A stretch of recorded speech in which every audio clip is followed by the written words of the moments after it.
Okay, for centers. I just wish this camera would stay up for 5 seconds. Okay.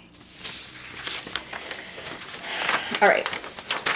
Center time. So writing is stories about Chameleon. So obviously you have a copy of Chameleon's colors there. And you can just encourage the kids to draw new environments for the chameleon where he can blend in.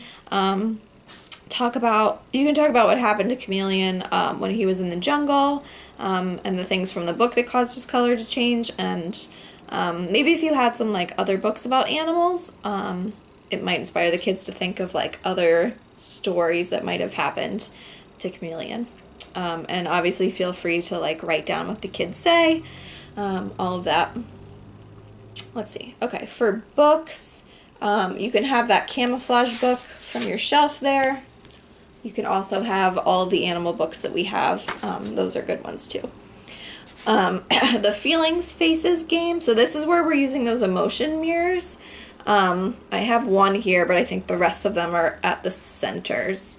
So it's the ones that just one side's a mirror and the other side is an emotion.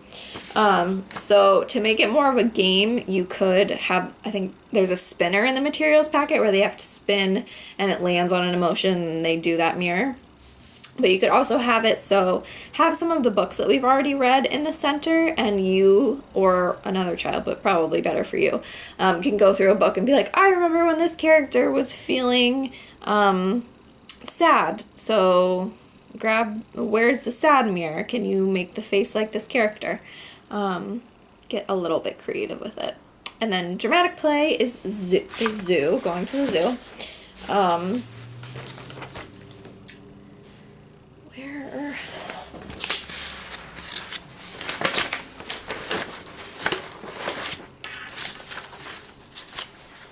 I'm sorry, guys. It's around me somewhere.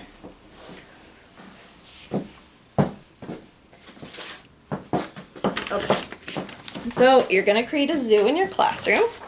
So these are just examples of what some other people have done. So some people have done mini exhibits like this, and that's just a little Beanie Baby, which is a good idea because then you can have a lot more in one space than if you do like bigger ones. This one is just showing how they did like signs that you might see at the zoo. It's also a good idea to have like a map just for some print knowledge and to have some tickets that people need to use to get into the zoo. So maybe you can have a person working the front door or the front entrance of the zoo. Here's something else that people did. This is how they made some exhibits for animals. So just get creative, think about what you have in your classroom and how you can set it up. Mistakes I saw last year were people brought like way too many stuffed animals, and so then the kids are putting like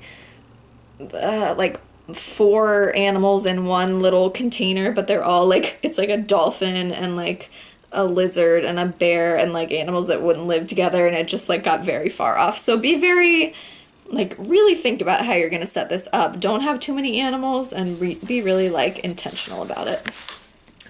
Okay, so for art, you're going to do these chameleon paintings. So what you have to do is cut out these chameleons. So pre-cut them out and then just tape them onto a piece of white paper. Just use a couple pieces of like masking tape. And then the child's going to paint over the whole thing. And when they're done, you just pull off this and show them how their chameleon camouflages right into the background.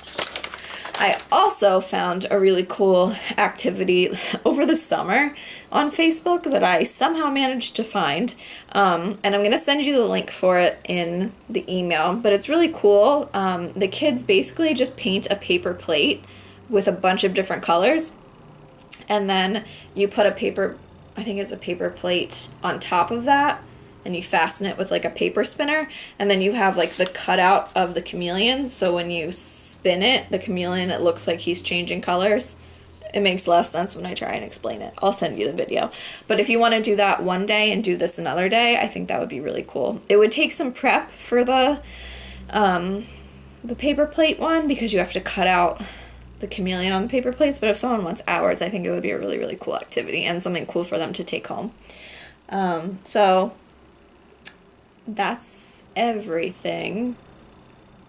I'm not sure how many of these. I'm not sure what it looks like in your materials packet. If you need me to print a bunch of these, please let me know soon, and I will send them to the copy center. But anything else, let me know. If you have suggestions for this conversation we had, please let me know. All right, I'll talk to you guys later. Bye.